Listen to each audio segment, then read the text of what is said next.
Bom dia, 10 horas, sábado, café acadêmico pontualmente, mais um para nossa série e hoje vamos conversar sobre música com Juliana Frozone, musicista, estudiosa, tem uma vasta experiência aí com as mais diferentes iniciativas na área da música, da regência. Bom dia, Borges, tudo bem? E já já ela está chegando aqui e eu vou chamá-la para o nosso papo. É café acadêmico, mas é uma conversa bem leve, né? A linguagem é tudo menos acadêmica.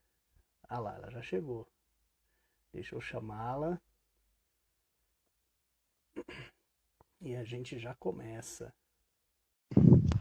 A gente vai ficar sabendo de muita coisa bacana hoje, aprender muito. Tá chegando aí, ó. Tá vendo? É muito rapidinho. Tecnologia contribui bastante, né, Juliana? Bom dia, Jefferson. Bom dia a todas e todos. Sim, a coisa é rápida. Coisa rápida. Bom dia. Obrigado, Ju. Quanto tempo, hein?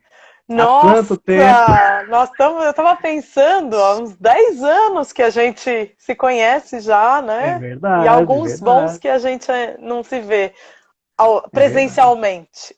Presencialmente, a gente está É, sempre se seguindo aqui. E hoje a gente vai falar um pouquinho disso também, porque afinal de contas, é, apesar da gente ser de diferentes áreas, eu na história, você na música, mas a gente acabou se encontrando lá na ciência da religião e tivemos a felicidade de não só fazer parte da mesma turma, de ter tido o mesmo orientador, né? Nosso querido é Pedro Lima Vasconcelos, que agora está lá na Universidade Federal de Alagoas. Em uma algum momento vai alegria. estar vendo a gente, vamos mandar um beijão para ele. Isso aí. Ju, eu quero te agradecer muito, muito mesmo, tá, por atender esse convite. Para mim, assim, é uma alegria imensa. A gente tem feito já há 2 meses uma série só com mulheres, né? E Olha hoje é o que fechamento dessa série. Tinha que ser com você, não podia ser outra quanta pessoa. honra. Tá bom? Não podia ser outra pessoa. E assim, semana que vem a gente já vai fazer as três últimas, né, do ano, né? A primeira semana que vem, para lançar oficialmente o livro Palácio de Deus e o Templo do Rei, do Marcos Horácio Gomes Dias, que também é filho da PUC, tá? Isso daqui é um Hum, trabalho de doutorado da PUC São Paulo, Santos e Nobres da Arte de Minas Gerais do século XVIII. Quem tiver interesse, é só acessar ramalhoedições.com.br, que já está lá, o livro chega rapidinho em qualquer lugar do Brasil. E é um assunto, Ju, que tem um pouco a ver também com você, porque embora fale que daquela coisa da coroa portuguesa com a igreja oficial, mas por detrás de tudo isso tem aquela devoção popular, né? A devoção popular, a sim. fé do povo, a crença do povo, né? E a gente vai falar disso hoje também. Então quero agradecer a Muito todo bom. mundo que nos acompanha aqui, que fiquem até o final com a gente. Eu sou um pouco, não, muito amador nessa coisa de ficar aqui olhando os comentários, mas eu prometo que na medida do possível eu vou fazer isso. E fiquem à vontade para fazer perguntas para a Juliana, mandar sua saudação, né? O que você quiser. Eu tenho certeza que tem muita gente que te conhece, que te ama, que te acompanha, que está aqui hoje com a gente. Tem, tô vendo uns ex-alunos aqui, que bom, bom Ó, tá vendo? dia, pessoal do Guri, que bom, que bom. Olha, e que eles passem a seguir a editora e os que seguem a editora passem a te seguir, porque eu sempre faço esse convite porque vão conhecendo coisas novas e a gente sempre aprende coisa nova. Bom, eu faço uma pergunta aqui para todo mundo de praxe que é assim, Ju. Quem é você?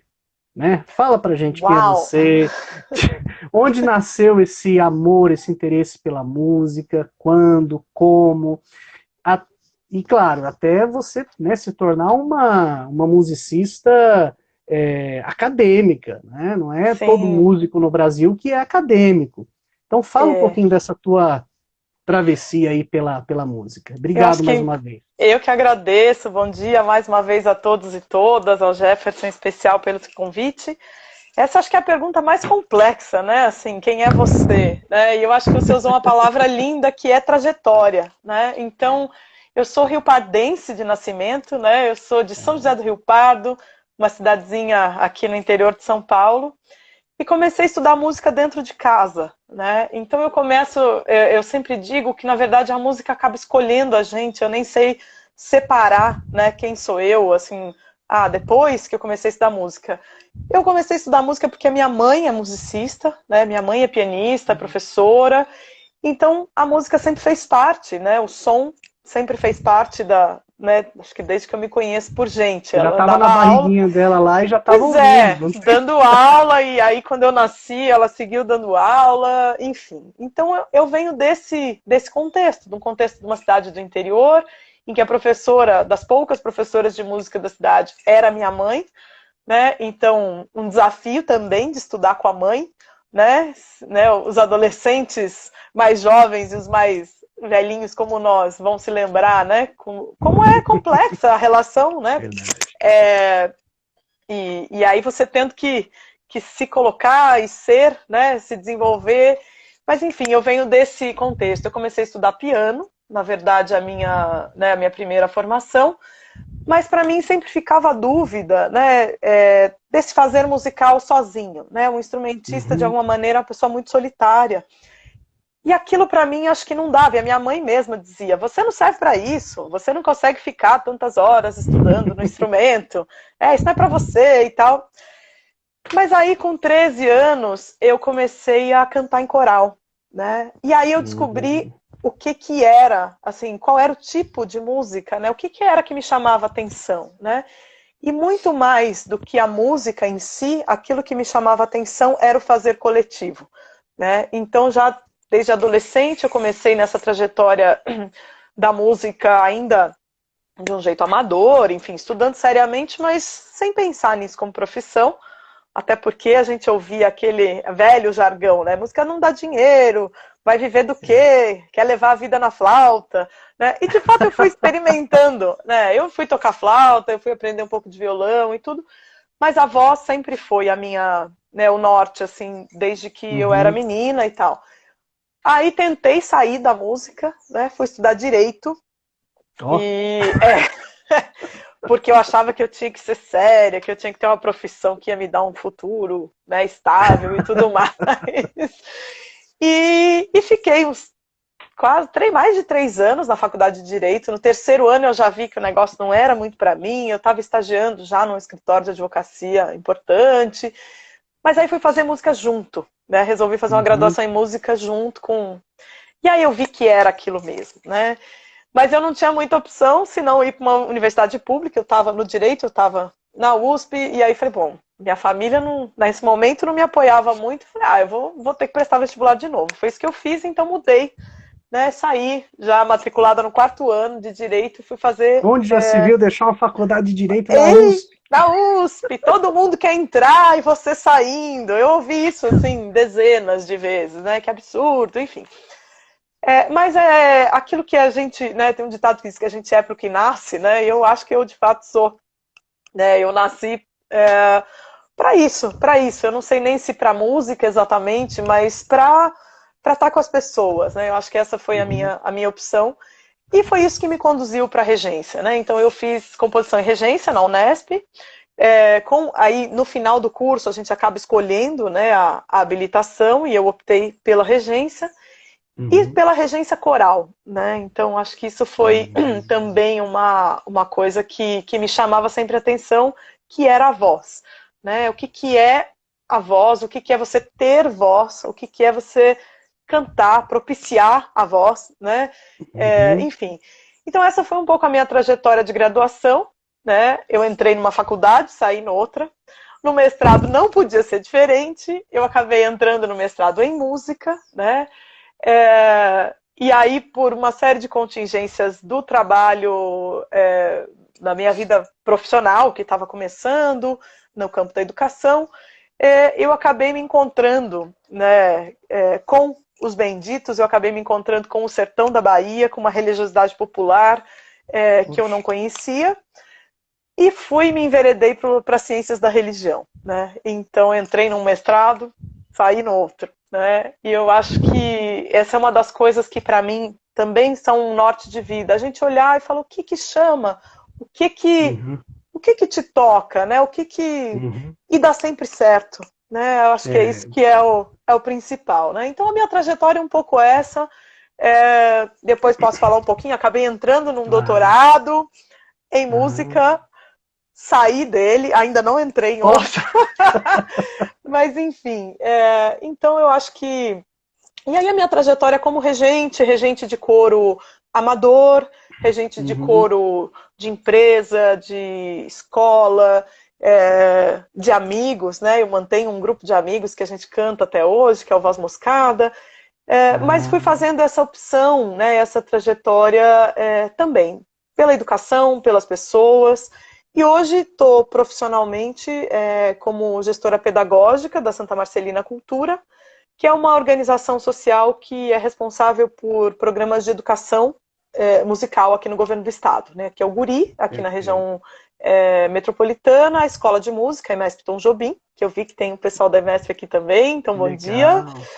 E o Teatro São Pedro, né, que é o teatro de ópera do estado. E agora, nas últimas 3 semanas, a Santa Marcelina assumiu também, num contrato ainda temporário, a gestão do Teatro Municipal de São Paulo. Então essa é um pouco a minha trajetória. De São José do Pouca Rio coisa, Pardo, né?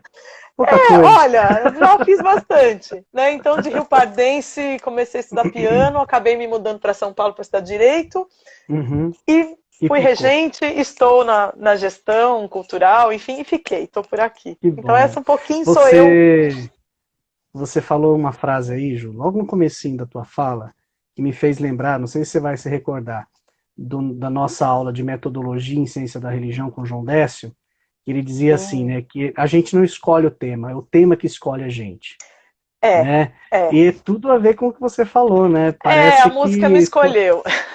é impressionante. Bom, vamos lá, agora eu quero entrar nos detalhes da Vamos coisa, lá. tá? E assim, eu não entendo absolutamente nada de música, só sei ouvir, só. E, Isso é e muito olha bom. lá, né? E assim, se eu der aquelas viajadas, você faça de conta que eu não viajei, tá bom? Tá bom.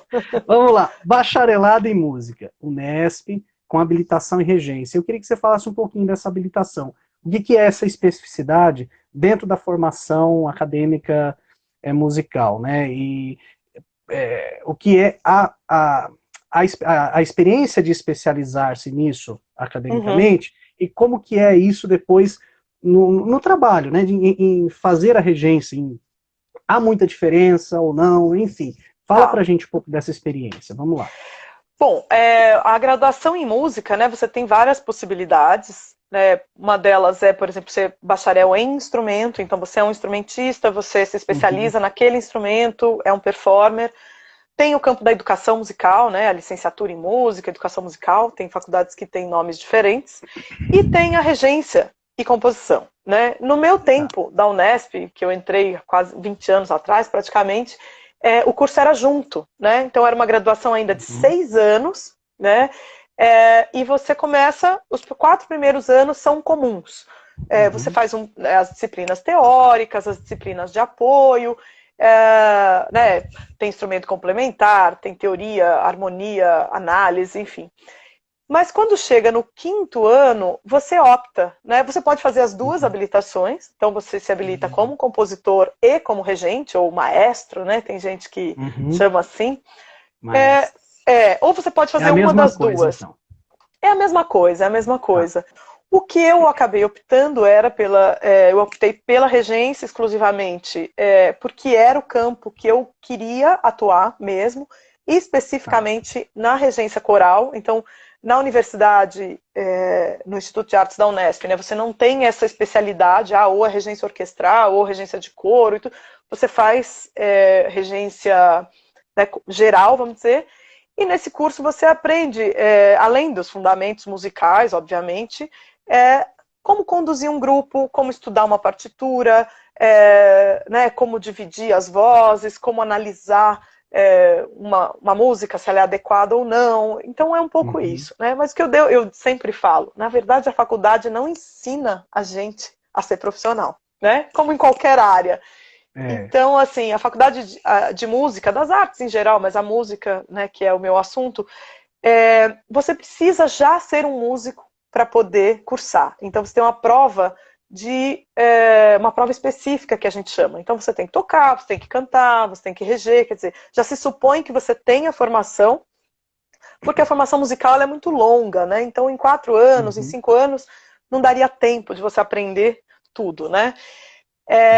E aí você vai aprender mesmo na vida, né? Então eu fui aprender a reger cantando em coro. Tive ótimos professores na faculdade, mas tive muitos bons professores na vida, né? Regentes com quem eu cantei, que eu aprendi a estudar, aprendi a fazer um ensaio, né? Os meus alunos, ex-alunos que estão aqui, alguns se formaram em música, estão conversando com a gente aqui no chat. É só a vida. Como um professor, né? Você, seu primeiro dia na sala de aula, você não sabe dar aula, né? Você vai aprendendo com os seus alunos, com os seus cantores, com os seus instrumentistas. Então é um pouco isso, assim, a faculdade de regência é essa, né? Precisa fazer faculdade para ser regente? Não. Há muitos maestros, muitos regentes que aprenderam em cursos livres, que aprenderam com professores particulares e tudo, né? Mas a faculdade sempre traz uma organização mental, né? Eu sempre costumo dizer que a vida acadêmica, ela sistematiza um pensamento, ela te traz aberturas de leituras, de repertórios, dos colegas, né? Assim, e eu falo, eu tenho grandes amigos e companheiros de música que vieram do meu tempo de faculdade e que eu carrego e vou carregar para sempre, né? Então é um pouco isso, você não precisa ser um acadêmico, né? E como você disse no começo, mas eu particularmente considero importante essa formação, né? Que dá uma abrangência. E como você disse, né, lá no início, na outra resposta, é um fazer coletivo. E eu imagino que seja a mesma coisa, né? Em tudo, né? Que você vai desenvolver como regente, cantando, enfim. É sempre uma parceria, né, com muitas outras pessoas que de alguma maneira, direta ou indiretamente, te ajudaram, né? Porque se você pensar o que um regente faz, se ele não tiver um grupo para tocar ou para cantar, nada. Né? Eu tenho um amigo que faz uma brincadeira que fala, batuta não sai som, né? Então você pega a sua batuta, se não tiverem as pessoas com você, sintonizadas com você, o que adianta um gesto, né? Se não tem ninguém para cantar, se não tem ninguém para tocar. Então a gente tem um pouco esse mito, né, do regente como uma pessoa autoritária, como alguém que, assim, isso não serve para nada, porque coletivo. O fazer, assim, sou eu que sou uma musicista que naquele momento tenho né, assim, sou encarregada, papel, né? o papel de fazer todo mundo tocar junto, de todo mundo afinar, mas eu sou como qualquer outro, né? Então, ou qualquer outra. Então é mais ou menos isso, assim. É como professor também, né, Juliana? Ele sem os estudantes vai falar para quem numa sala de aula, né? Exato. Então é muito, muito, muito boa essa sua leitura, porque ela faz parte dessa desconstrução que a gente tem tentado fazer já há algumas décadas, a partir de leituras diversas, sobre a importância da construção do conhecimento como sendo algo resultante de um trabalho coletivo, né? Ninguém faz nada sozinho, né? A gente precisa sempre dessas parcerias, e são parcerias que vão para a vida, né? Como você disse, hoje a gente só está aqui porque um dia a gente se encontrou vindo de lugares diferentes, mas com interesses diferentes, mas comuns, porque estávamos ali no mesmo programa de pós-graduação, e a gente leva, né? Essas parcerias a gente leva para a vida toda, né? Sim. Bom, eu acho que assim, eu acho que as pessoas estão curiosas em saber como foi essa junção, né, dessa musicista já habilitada em regência, já construindo ali uma experiência até mesmo profissional, educadora na música, e vai para um programa de estudos pós-graduados em ciência da religião na PUC São Paulo, né? E eu acho que isso aqui a gente vai ter que tirar muita coisa daqui, porque assim, primeiro, como que é essa junção, né? Segundo, a experiência em si do mestrado em ciência da religião para uma musicista. Agora, o mais interessante de tudo, que negócio é esse de Bom Jesus da Lapa, de Romaria, de benditos, de cantos, de onde vem essa paixão, onde você conheceu, porque eu imagino que isso tá e não tá ao mesmo tempo atrelado à sua questão musical. Tem algo pessoal aí. Você não falou, eu vou escolher esse tema aqui. Não. Da mesma forma que a música te escolheu, o tema específico da sua experiência de mestrado também te escolheu, tem alguma motivação pessoal. Então, assim, agora eu queria que você fizesse essa síntese, mas uma síntese detalhada desse mestrado, em todos os sentidos que você achar interessante falar. Tá? Da questão técnica, musical, etc., mas também do tema em si, do Bom Jesus da Lapa, o que é isso, e eu prometo que eu não vou te cortar mais, vamos lá. Não, vamos lá. De novo, é isso. Já falei que não ia cortar, mas vai tem alguém perguntando, vai ter palhinha? Vai, eu já falei para ela que vai, no final vai. Então, na verdade, de novo, né, eu acho que o tema escolhe. Se a gente está aberto, a vida leva a gente para esses caminhos e por esses caminhos, né? Uhum. Eu, no tempo ainda da faculdade, fui convidada para dar aula numa escola de música que estava sendo criada aqui na Diocese de Jundiaí, né? Isso muitos anos atrás. Fui porque eu precisava do trabalho, obviamente, mas também isso faz parte da minha trajetória, né? Em São José do Rio Pardo, eu fui criada né, numa família, num seio cristão, católico, né, numa paróquia muito especial, eu diria, né? Uma paróquia que nasceu pós-Concílio Vaticano II, muito renovada, reformada, e coincidentemente a minha mãe era a organista e a regente do coral, né? Então a liturgia também sempre foi né, um caminho para mim, um caminho né, de vida, de espiritualidade. E eu, nesse trabalho, fui convidada, sou regente de coral, uma escola diocesana de música sacra, me chamaram, eu falei, opa, vamos lá. E nessa escola eu conheci uma pessoa, né, um padre que se tornou um grande amigo, o padre Cristóvão Dvorak, que depois foi nosso colega também na PUC, né, no doutorado. E nós começamos a conversar, né, ele dava aula de liturgia, eu dava aula de coral, e a gente conversava, às vezes eu participava das aulas dele, às vezes ele cantava no coral, e ele me falou de Bom Jesus da Lapa, né? Eu falei, nunca ouvi falar de Bom Jesus da Lapa, o que é quase uma ofensa, né? Para quem mora em Bom Jesus da Lapa, eu brinco que Bom Jesus da Lapa é o centro do mundo, né? E eu falei, não conheço esse santuário, né, no sertão da Bahia e tudo mais. E aí depois, ele acabou me convidando, né? A diocese acabou me convidando para dar uns cursos de liturgia lá. Né, tudo começou com a reforma do cancioneiro da diocese, né? Tinha um livro de cantos, nós precisamos renovar e tal. Bom, ao invés da gente simplesmente fazer uma nova edição, né, de uma espécie de inário, vamos dizer, por que a gente faz a formação, então, né, de acordo com os tempos litúrgicos e tudo mais, e o livro vai ser a consequência, né, de um processo de formação. Então, quer dizer, a minha mão também, educadora, já estava ali, né, fazia um tempão. Já estava ali, querendo ensinar, né? E foi isso que aconteceu. E eu fui a Bom Jesus da Lapa diversas vezes para ensinar, né? E aprendi muito mais do que eu ensinei, né? O livro nunca saiu, nós nunca reformamos o livro físico, né? Mas eu acho que foi plantada uma semente e eu fiquei muito interessada, né? Primeiro, de conhecer o santuário. Então, assim, se quem está aqui não conhece, eu recomendo, né? Procurem, tem muito material hoje na internet e tal. É um santuário dedicado a Jesus Cristo, né? Também, isso já é uma raridade, geralmente eles são marianos ou dedicados aos santos, enfim.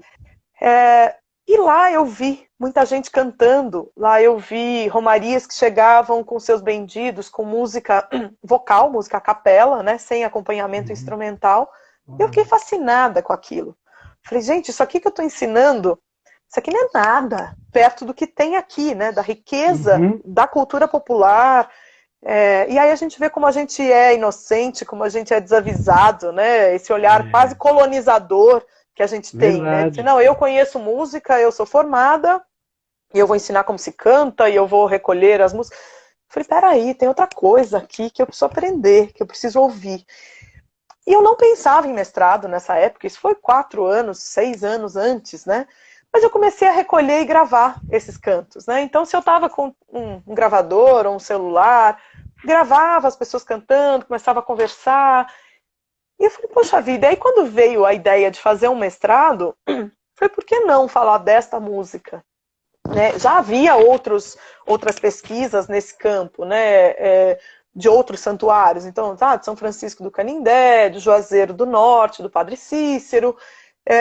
E eu falei, vou procurar essa coisa, né, de Bom Jesus da Lapa. Havia uma dissertação, havia alguns trabalhos, né, de mestrado e doutorado a respeito do santuário, um muito importante, né, falando mais da parte antropológica, sociológica, e foi nesse contexto que, assim, da etnomusicologia, eu acabei indo para ciências da religião, né, e por que que eu fui para a PUC, né, eu pensei que, assim, puxa, o conhecimento musical, de alguma maneira, eu tenho e tudo, mas me faltava muito esse embasamento das ciências da religião, de entender este fenômeno, muito mais do que um fenômeno musical, né? Um fenômeno cultural, humano, religioso. E eu fui muito acolhida na PUC, né? Eu acho que as ciências da religião, né, são aqueles braços que abarcam assim tudo. E tive a felicidade de encontrar o Pedro Vasconcelos, né, esse nosso orientador, que é um amante da música, um cara que conhece música como poucos músicos, né? Mas é um ouvinte, e ele, então, acolheu. E aí eu comecei a estudar isso sem muito saber por onde ia, sem uma escrita exatamente acadêmica, né?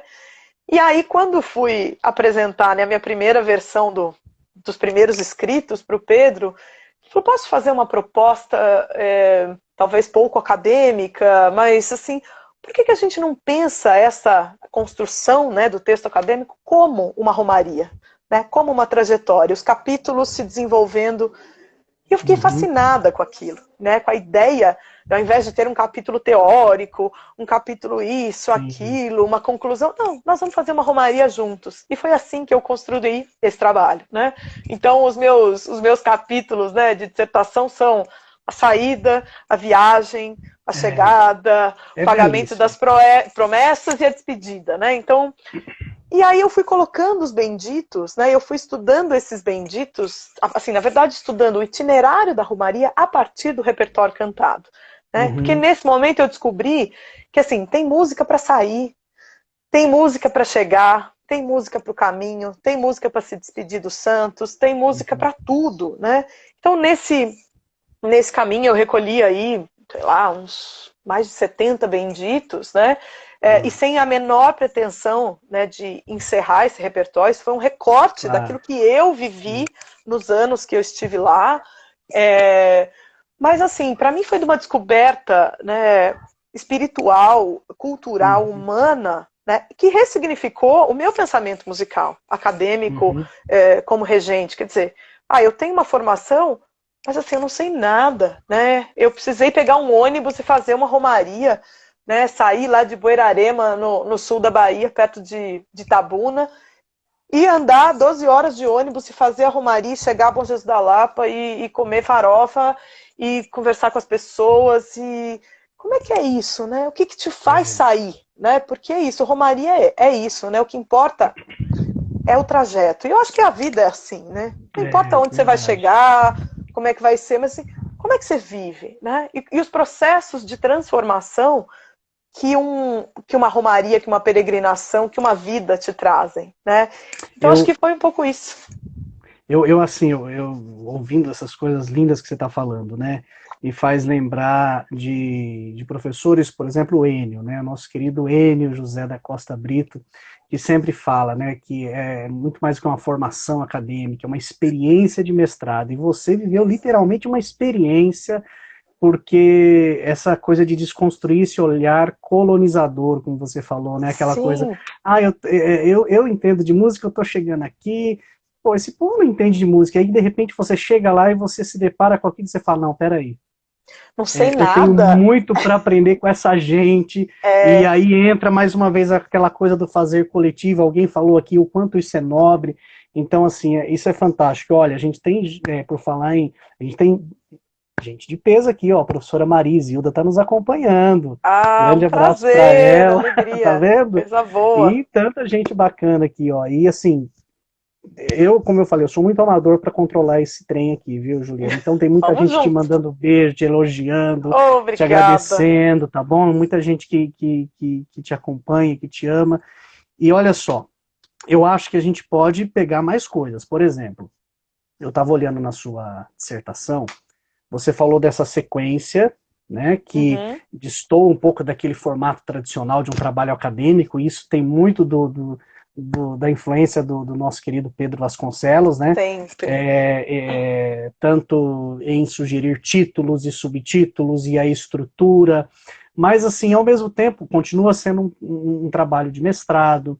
Eu vi aqui que você colocou todas essas partituras desses benditos que você mesma desenvolveu, né? Uhum. Como foi essa experiência?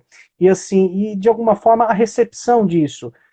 Houve algum contato posterior ao seu trabalho com o Bom Jesus da Lapa, com esse público, as pessoas que já conhecem, mesmo da academia, talvez não as pessoas de lá, mas da academia que conhecem, porque eu acho que esse é um dos fatores inovadores do teu trabalho, né?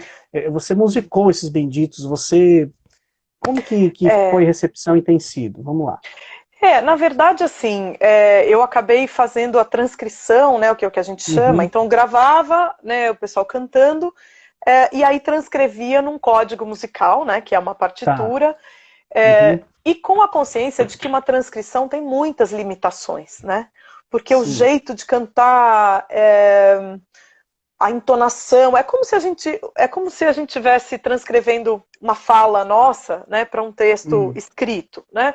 Então a gente sabe que você não ouve a entonação da fala, você não ouve as paradas, as respirações, né, num texto escrito, e é a mesma coisa com a música, né? Então a gente acaba, entre muitas aspas, engessando, né, para caber num código que não dá conta da experiência auditiva, da experiência sensorial e tudo mais, né? Então foi isso que eu fiz.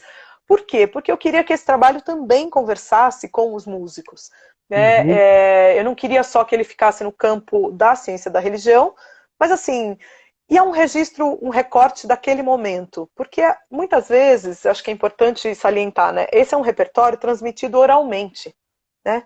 Não tem um caderno de registros, não tem um CD gravado, não tem uma partitura, né? Então, assim, a gente transcreve para, de alguma maneira, perpetuar, para, de alguma maneira, esse tá. material sobreviver, né? Porque, assim, aquela senhorinha que canta aquele bendito, o dia que ela morrer, se ela não ensinou para mais ninguém, se ninguém ouviu, talvez aquilo se perca. Ou então, Uhum, mais até do que isso, as transformações que um repertório oral, que uma tradição oral passa, né? Então você canta uhum, aqui, o outro ouviu ali, mas não ouviu muito bem, ele já bota uma palavra a outra, ele inventa uma outra frase, e assim que se constitui, né? A cultura popular está cheia é disso, né? verdade. Então, assim, sim, eu tive depois, né, Bom Jesus da Lapa tem um campus da Universidade Estadual da Bahia, da UNEB, então participei de congressos lá, mesmo nos cursos, né, assim, durante a pesquisa, acabava apresentando uma coisa e outra. Eu acho que fica também como um registro, né, do momento, assim, e é sempre difícil reencontrar as pessoas, né? Porque os Uhum, romeiros são milhares, eles são, na verdade, é, milhões, né? Bom Jesus da Lapa recebe centenas de milhares de pessoas. Então, às vezes, aquela pessoa que você ouviu cantar, com quem você conversou, nunca mais você nunca vai mais você vai encontrar, ver. né? É. Então, eu acho que são aquelas sementes, né, que de alguma maneira a gente lança Uhum, e você não sabe, né, onde elas florescem, né? Depois a gente percebe que o trabalho é citado, o trabalho acadêmico é citado em outros uhum, e tudo, mas para mim é muito mais um desejo de assim dizer, olha, há materiais de pesquisa uhum, muito importantes, né? Assim, há né, cantos que a gente não conhece, então eles estão aqui, né? Eu acabei gravando, então na dissertação física da biblioteca e tudo, tem um CD com todas as minhas gravações de campo, porque as que partituras não deram legal. conta. Então esse material ele também está disponível, não pela internet, né? E eu acho que assim, tudo que a gente produz, ele, né, de alguma maneira é coletivo, eu não tenho nenhum apego a essa produção, né, senão uma questão afetiva mesmo, né, o quanto Claro. me transformou como musicista, Uhum, é, e o quanto traz, sim, né, para aquela fé, para aquela matriz religiosa, para aquele espaço sagrado, né, de poder contribuir um pouquinho, né? Não, e assim, né, Ju, acho que você ao mesmo tempo, você faz todo esse trabalho, essa sistematização, essas elaborações, mas sem em nenhum momento desconsiderar isso que você falou, a essência de um Sim. tema como esse, a essência de uma história como essa, de uma dinâmica, é a oralidade, né? É a oralidade. Essa é a essência, né? Porque se, ela É, se transmite assim, né? o registro escrito, nem de longe ele dá conta, né, daquilo que acontece na vida vivida, né, no chão da vida. E isso é com tudo, né, com tudo. Então, eu acho que a pesquisa acadêmica ela tem esse passo, eu acho que ela tem que ter essa humildade, essa consciência de que ela é um recorte, um retrato daquele momento, especialmente quando envolve, né, etnografias, pesquisa de campo. É aquilo foi o que eu vivi. Né? Se você for lá hoje, né, as coisas são muito dinâmicas, então, mas sem perder, né, o que é, a essência é essa mesmo, é a transmissão oral. Não tem pretensão de falar, agora vamos ensinar como se canta. Nada, até porque cada um canta de um jeito, cada um né, ouviu de um jeito, e essa é a grande beleza, né? Que para nós é difícil, para os músicos que estamos acostumados, né, com a partitura, com a rigidez, isso é muito difícil, né? Então, é um exercício. Agora eu quero falar um pouquinho, rapidinho, também com a Juliana, cientista da religião, né? Porque, assim, você, musicista, vai para lá, faz essa pesquisa lá no programa e se torna uma cientista da religião também, além de uma musicista dentro de um programa de ciência da religião, você se torna uma cientista da religião. E você passa a olhar aquele cenário com outros olhares também. E talvez antes, eu, por exemplo, não tinha. Antes de chegar na ciência da religião, eu tinha uma perspectiva. Chegando lá, eu começo a descobrir outras. O próprio N ajudou muito a gente nisso, né? Outras epistemologias, outras teorias do conhecimento, outras lentes, né? E, por exemplo, eu passeando pela sua dissertação, que inclusive está disponível no site da PUC, para quem tiver interesse, é só ir lá e digitar Juliana Frozoni, ou então fazer a busca lá pelo Vamos Todos para Lá para Visitar o Bom Jesus, que você vai baixar a dissertação dela inteira, está lá, disponível, para que a gente possa se deliciar nesse trabalho belíssimo. Mas, por exemplo, eu vi que ao mesmo tempo, um cenário de cultura popular, de religiosidade popular, de identidade católica, mas também bastante sincrético.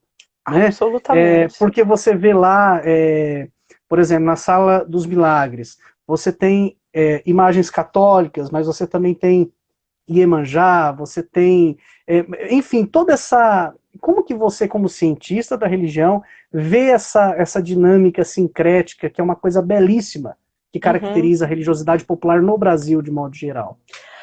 Eu acho que, para mim, assim, e aí eu falo, como Juliana, crescida num núcleo, num seio católico, isso foi um susto, quase um choque, né? Porque a gente vê o quanto o nosso mundo é tacanho, ele é pequeno, ele é restrito, né? E aí, quando eu tive esta experiência, né, da junção, da conjunção do sincretismo, primeiro entender o que é um fenômeno religioso, né, que não é estático, que não é fechado em si.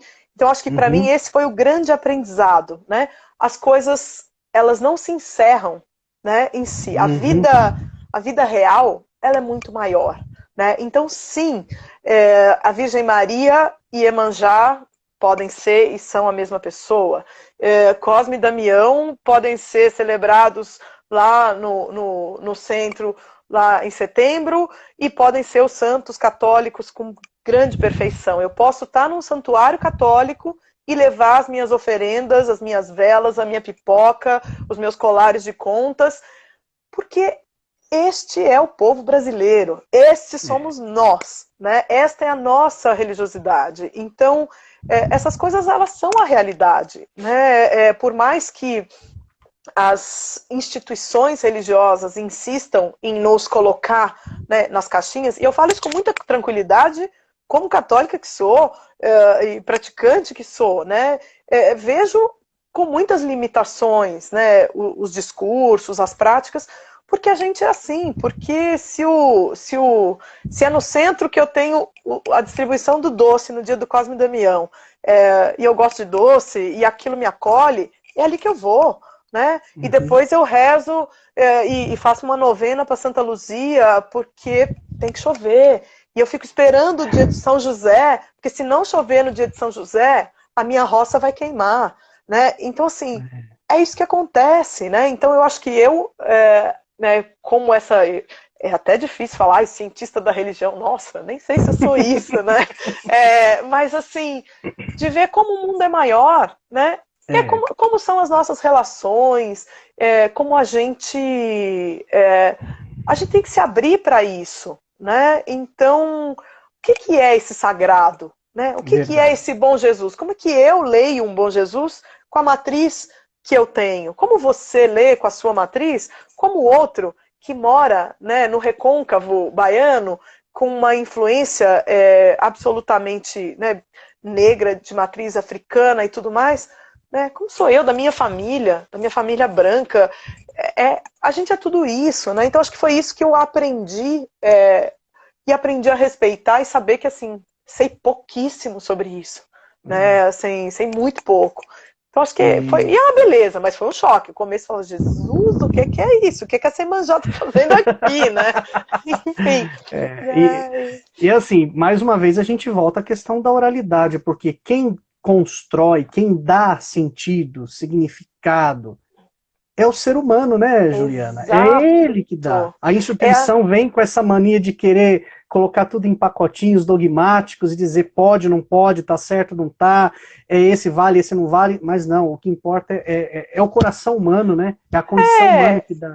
É a subjetividade, assim, o que aquilo conversa com você, né? Por que você faz uma novena? Por que alguém anda centenas de quilômetros para prestar uma homenagem, para fazer uma romaria, né? Como eu vi e participei, e vejo, não é só lá, né? Vi no santuário lá do Padre Cícero, vi em Aparecida, vi em tantos outros lugares, né? E você vê que isso não é uma coisa nossa, né? Porque você vê outros lugares no mundo, outras matrizes religiosas, né, em que a peregrinação, em que o caminho é isso, né? Você tem santuários de Shiva, né, santuários, entre aspas, na Índia. Eu tive a oportunidade esse ano de ir para a Tailândia, né, e visitar dezenas de templos budistas, e assim, é a mesma coisa, a oferenda está lá, né, a sala dos milagres está lá, com comida, com vela, com incenso. O mundo é grande demais pra gente achar que só o nosso referencial de espiritualidade. Nada. Pois é, eu quando pisei no Oriente pela primeira vez, assim, eu falei, gente, não sei nada, não entendo nada, né? Por outro lado, reconheço, né? Tiro meus sapatos para entrar num templo, como a tradição bíblica, né? Tira essa sandália, esse lugar é Terra Santa. Você fala, nossa, essa é a minha matriz religiosa, não tem nada a ver com isso, mas tem a ver. Né? É aqui que eu tô. Enfim, então acho que eu mais saí assim, sem saber, do que propriamente tendo alguma certeza. E a pesquisa isso, né? E a gente aprende demais, né, Ju, nessa experiência, né? Eu mais uma vez reforço o convite a você que conhece a Juliana de alguma maneira, né, como professora de música, você que convive com ela, que está nos acompanhando aqui, mas vai lá na dissertação dela, tá lá, são mais de 270 páginas de uma riqueza absurda. Eu queria que você falasse um pouquinho, Ju, pra gente também, antes da palhinha que tem que ter, né? A gente faltam 15 minutos, então vamos lá, 15 minutos, papo bom é assim, passa rápido. Tem gente aqui falando que já tá te seguindo, Carlos Bregantin, tem gente chamando de maravilhosa, de perfeita, de linda. Esses meus alunos. Aí vai, né? Vamos lá. Meus queridos. Fala pra gente essa coisa da educação musical, do programa Guri, do seu trabalho com tudo isso, da sua experiência em gestão na Universidade de Música, aquelas questões que você destacou no início, mas assim, como que tem sido trabalhar com isso? O que tem sido feito agora mais recentemente? Compartilha pra gente um pouco dessa Juliana profissional da música, né? Então, vamos lá. É o sincretismo encarnado, né? Assim, a gente é tudo, a gente é muitas, né? A gente pode ser muitas coisas. E esse é um outro lado, né, enfim, que é a minha trajetória profissional como professora de música, né, como regente, mas que há quase 13 anos assumi um trabalho muito na área de gestão cultural, enfim, na Santa Marcelina Cultura, né, como eu disse no início, que é essa organização que gere programas de educação do governo do estado. Então, hoje, eu estou como gestora pedagógica, né, sendo responsável pelo Guri, aqui na região metropolitana. Então, nós temos 44 polos de ensino, com 13 mil crianças e adolescentes, e a Escola de Música do Estado de São Paulo, a Mestre Tom Jobim, que também é um trabalho recente, né, pouco mais de 2 anos, que eu estou enfim, compondo a equipe pedagógica e ajudando a pensar, mas que também sempre me chamou a atenção, né, sempre pensando na minha experiência como musicista, né, numa cidade do interior, numa cidade com muitas restrições culturais, né, eu diria. E eu falo, eu estudei música porque a minha mãe era a professora de música da cidade, né, uma das poucas. E quem não teve essa oportunidade, né? Então, eu acho que a reflexão, né, e o meu trabalho no campo da educação, com esses programas, que tem, né, a sua missão muito forte de formar pessoas, não só para a música, mas para a vida, para a sociedade, né, uma instituição como essa, que abraça uma causa, né, são programas públicos geridos, né, em parceria com a Santa Marcelina Cultura, mas para mim a educação tem muito esse... a primeira questão, quando a gente fala de educação, é o direito a ela, né? Isso é um direito constitucional, né, no nosso país, e a gente sabe que nem sempre ele é garantido. Então, antes de ser educação musical, é educação, né? Então, música é direito de todo mundo, né? É direito de todas, é direito de todos. E eu acho que trabalhar nessa perspectiva traz uma alegria muito grande, é quase uma militância, né, de dizer, sim, todo mundo pode cantar, todo mundo pode querer tocar um instrumento, isso faz parte. Você não vai ser um músico, mas é seu direito poder ouvir de um jeito diferente, é seu direito poder tocar com seus amigos na festinha na sua casa, ou tocar na orquestra da sua igreja de um jeito melhor. Então, eu tenho há muitos anos trabalhado, né, como gestora pedagógica, fico perto dos alunos, né, porque mesmo isso também é outra coisa, né, assim, fui para a faculdade achando que eu ia reger coral, né, que a minha vida era essa, assim, eu quero reger, e eu gostava e gosto de coro amador, né, de quem não é músico profissional, esse era meu sonho, assim, criança, adolescente, coro de terceira idade, coro de escola. E aí, de repente, assim, puxa, mas tem outras habilidades, né? Aí fui para a área da gestão, mas nunca tirei o pé, né? Então, sempre de vez em quando me escalo e me escalam para reger o coral juvenil do Guri, ou o coral de familiares do Guri, que eu vi que tem aqui também cantores, ex-alunos. Porque a educação é isso, a gente não pode... quando você está numa situação de gestão, que é esse meu trabalho atual, se você tirar o pé da realidade, você não sabe mais para quem você está trabalhando, de que maneira, né? Então eu tenho esse trabalho que é hoje, né, a minha, assim, vamos dizer, a minha principal atuação profissional, mas sempre sem perder de vista que assim, a gente está junto, né? É coletivo, a gente aprende coletivamente, e não é um jeito, pode parecer meio piegas ou superficial, assim, eu aprendo, o outro aprende. Não, é isso, não existe educação sem partilha, não tem como, né? Então eu tenho essa felicidade de poder estar em programas que fazem isso. Essa sou eu, meio sincrética, assim, nesse sentido, né? Eu sou meio regente, meio cientista da religião, meio cozinheira, gosto de cozinhar, fazer pão. Eu faço um pouquinho das coisas. E assim, essa coisa que você fala da música como direito, isso daí é tão importante, né, Ju? Porque assim, a gente não tem nas escolas a música como formação básica, mesmo que uma coisa ainda iniciante, incipiente, mas para já trazer esse incentivo e essa importância desde muito, muito cedo, né? Seria importante isso. O que você acha da música fazer parte da formação escolar em algum momento? É fundamental, forma, né? A gente tem uma lei já desde 2008, se não me engano, né, que sobre a obrigatoriedade do ensino de música nas escolas, né? Mas a gente sabe muitas vezes que entre a lei e a execução, né, tem um caminho muito longo. Então, sim. Por quê? Por que é bom música? Porque é uma área do conhecimento, né? Às vezes a gente tem um olhar perigoso de que as artes são boas porque elas ajudam outra coisa, né? Assim, estudar música é bom porque melhora o raciocínio lógico, porque é bom para matemática. Pode ser, mas ninguém estuda música para fazer equação de segundo grau. A gente estuda música pela subjetividade, a gente estuda Pela música subjetividade, para o mundo ser mais bonito, para você poder recolher as suas angústias, ou para você poder espalhar as suas alegrias. Então, eu acho que é isso, a gente precisa pensar nas artes, no conhecimento, ele A por si. a música mexe com a gente de um jeito que nada mais mexe, Exato. né, Juliana? E misturada com vinho, então, aí que mexe mesmo, né? aí fica perfeito. Ó, tem Fica gente aqui perfeito. descrevendo um monte de coisa linda aqui, olha Ai, só, me tô emocionei. vendo. Se você tem Pati, habilidade aí para ver, fique à tô vontade, vendo. tá? A Eu Pati sou tá muito. aqui, o Lucas Borges, a Tem pedido de Tilinha, música aí o também, viu? Paulo. Eu vi, gente. Tem muita gente aqui. Calma, gente, calma. Mas uma alegria estar aqui, uma alegria poder compartilhar vida, né? É isso, história de vida. É verdade. A Olha, vida. vamos lá para a palhinha, porque tem pouco tempo. Bora. Eu acho que seria legal. Ó, eu tenho aqui, acho que é Miron, não sei se é, né, assim que estava escrito, não sei o nome, né? Mas olha Uhum. só, Carlos Bregantin, como é bom transitar por outras vias na vida. Verdade, Brega. Obrigado mais uma vez pela tua presença aqui, meu amigo. Obrigada. Lembrei do Coro de Guri, em Bom Jesus da Lapa.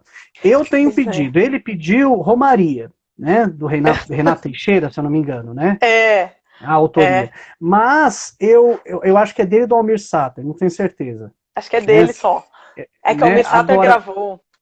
Agora Foi. o meu pedido é alguma coisa dos benditos, né? Eu queria que você, É, não sei se vai. Mas eu fiquei pensando.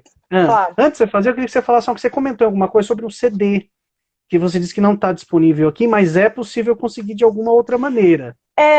CD, Como eu que é? digo, gente, é gravação de campo, né? De celular de 12 anos atrás, imagine a qualidade, né? Então, a dissertação, assim, a dissertação tem um material, né, essa mídia que eu coloquei, que tem todas essas gravações, mas claro que assim, se alguém quiser ouvir esses benditos e tudo, me escreve aqui no Instagram e tudo, eu mando um Maravilha. áudiozinho, né, o conhecimento é para ser compartilhado. Então, Muito bom. fica. E quando puder ir para a biblioteca da PUC, aí tá lá, né, o CD que está junto com a dissertação. Maravilha. Ó, pedido do Ailton. Obrigado, Ailton, por colocar teu nome aqui. E obrigado por estar com a gente. Romaria, a Jaine pede cajuína. É isso mesmo? Gente, mas nós estamos aqui falando de bendito. Vamos cantar os E eu quero um benditos de dos Bom Jesus da benditos. Lapa. Canta os benditos, então. Depois Olha, você sabe o que atende eu o pedido de um pensei? deles. Assim, eu fiquei pensando, uma das coisas mais. Tem muitos benditos, né? Assim, Uhum. mas um dos benditos, né, que me chamaram sempre a atenção são esses que marcam, né, o momento, assim, né? Aquela música que é para aquele momento, e você só canta naquele momento, né? Tá. Que a gente na liturgia fala de reserva litúrgica, né? Então, Uhum. por exemplo, quando a gente está no caminho, né? Nessa romaria que eu estava no caminho, no ônibus, eu ouvia alguém começa a cantar um verso e aí as pessoas vão se juntando, então, mas alguma coisa do tipo: esse carro vai andando, chega vai acendendo a luz, vai cheio de romero pra Lapa do Bom Jesus. E aquilo você vai Nossa. cantando, esse carro vai. Eu não posso cantar isso num sábado de manhã andando na praça. Não, porque assim, Ah, chega vai acendendo a luz, vai cheio de romero pra Lapa do Bom Jesus. Enquanto eu tô no é a caminho, ida. É é a a ida, ida, é o né? momento, é a experiência da expectativa da chegada, É. né? E Tudo aí isso, quando né? chegam, né, também uma das coisas lindas que eu ouvi, né, um romeiro cantando, porque além das grutas, né, esse santuário fica dentro de umas grutas, você pode escalar o morro por fora, né? E aí tem um cruzeiro lá em cima, e eu vi um romeiro cantando assim: meu bom Jesus, olha eu, graças a Deus que eu cheguei, graças a Deus que eu cheguei. eu não posso cantar isso e ir embora, né? Assim, olha, eu viajei, comi poeira nessa estrada, olha eu cheguei, É. né? Então são Nossa. essas coisas, assim, ou também na Romaria da Soledade, né, dedicado à Virgem Maria, um bendito de despedida, né? Mãe da soledade, vim vos visitar, até para um ano quando eu voltar. Nossa. Até para o ano quando eu voltar. Quer dizer, eu sei que eu vou voltar, né? Assim, eu me despeço, eu tô indo embora, mas o ano que vem eu tô aqui de novo. Pode me esperar que eu venho, E né? por detrás, né, de cada pessoa que está cantando esses versos tem uma história de vida, né? Tem uma Ela história. dá o sentido que só ela sabe no momento que ela tá cantando, né, Juliana? Exato, e a gente que está ouvindo nunca vai saber, né? Nunca vai saber. Eu fico ali e falo, poxa, eu também, ai, graças a Deus que eu cheguei, porque é longe, né? Ai, até pro ano. Mas eu não sei que ano foi esse, né? Que trajetória Uhum. de luta foi essa, familiar, econômica, espiritual, que aquela pessoa diz, olha, eu vou voltar, o ano que vem me espera aqui de novo, me olha, eu vim aqui, eu vim celebrar, eu tô aqui, né? Olha para mim, né? Então, igual esse eu recolhi mais de 70, mas assim, eu tenho certeza que são centenas, né? Um santuário que tem mais de 300 anos, então imagine quanto não se cantou, né? Quanta vida É, não foi compartilhada ali, né? eu tô falando contigo, né, e te ouvindo e olhando aqui o sumário da dissertação, né? E, por exemplo, no último capítulo, deixa eu ver se eu tô no lugar certo, não, eu tô no sumário dos anexos aqui. Da Lapa sair chorando com saudade do bom Jesus. O que que tem aí Da dessa? Lapa Tem. saí chorando com saudade do bom Jesus. A igreja da Lapa foi feita de pedra e luz. Vamos todos visitar o Senhor, bom Jesus. Quando eu saí da Lapa, avistei a Santa Cruz. Da Lapa saí chorando com saudade do bom Jesus.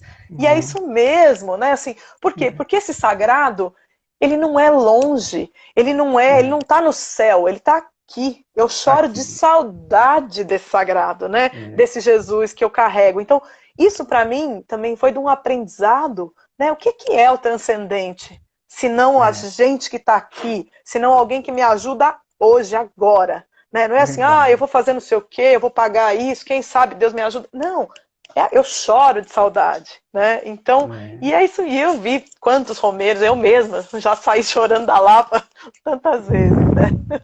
Ó, o É, Lucas Borges aqui, ó, isso me lembra os caminhos que minha família percorreu do Ceará até São Paulo.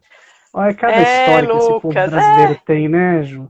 É uma pois coisa é. maravilhosa. E é isso, nós somos peregrinos aqui nessa terra, É, né? A gente está peregrinando até o dia que ninguém sabe, né? A gente é, entrou nessa peregrinação e aqui vai.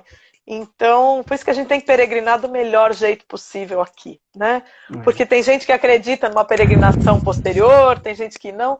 Nós estamos aqui. Enquanto estamos, vamos viver. Cada qual que dê Exato, o sentido, o significado, né, que melhor entende, né, para essa peregrinação, né, Ju? Com exato, as exatamente. roupagens que quiser, com a crença ou não crença, Isso. né, e assim vai. Eu acho que isso é eu acho que a grande dificuldade nossa talvez seja exatamente essa, né, de entender essa diversidade como uma coisa bonita, né, Fundamental para seguir inclusive na vivendo. fé, né, na É, espiritualidade. é. Ju, Acabou.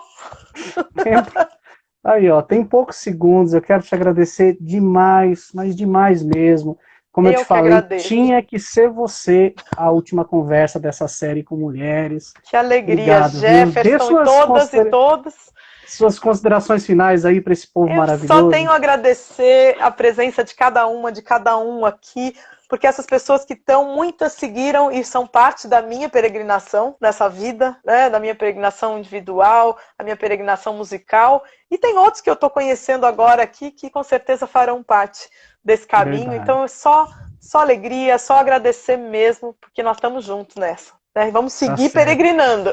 Vamos, e continuem nos seguindo a Juliana, a gente tem muito para aprender com ela, e acompanhando as suas viagens, literalmente, né? Literalmente. É muito bom isso, e eu te agradeço mais uma vez, fica o convite para na semana que vem estarem com a gente. Semana que vem o Café Acadêmico vai ser à tarde, especial, vai ser às 5 horas e vai ter 2 horas de duração. Uau. Vai ser das 5 às 7, para lançar o livro do Marcos Horácio, tá? Ele vai falar do livro de forma mais detalhada do que na live que ele fez anteriormente, antes do livro sair, vai ter espaço para perguntas, para confraternização. Então, semana que vem, num horário diferente, às 5 horas. Ju, beijão para você. Obrigada, beijo grande, até gente. A próxima, até. E bom fim de ano. Obrigada. E vamos nos encontrar, vamos continuar com certeza. Conversando, que a gente tem muita coisa para aprender com você. Obrigado, viu? Beijão. Obrigada, um abraço. Tchau, gente. Tchau. Valeu. Tchau.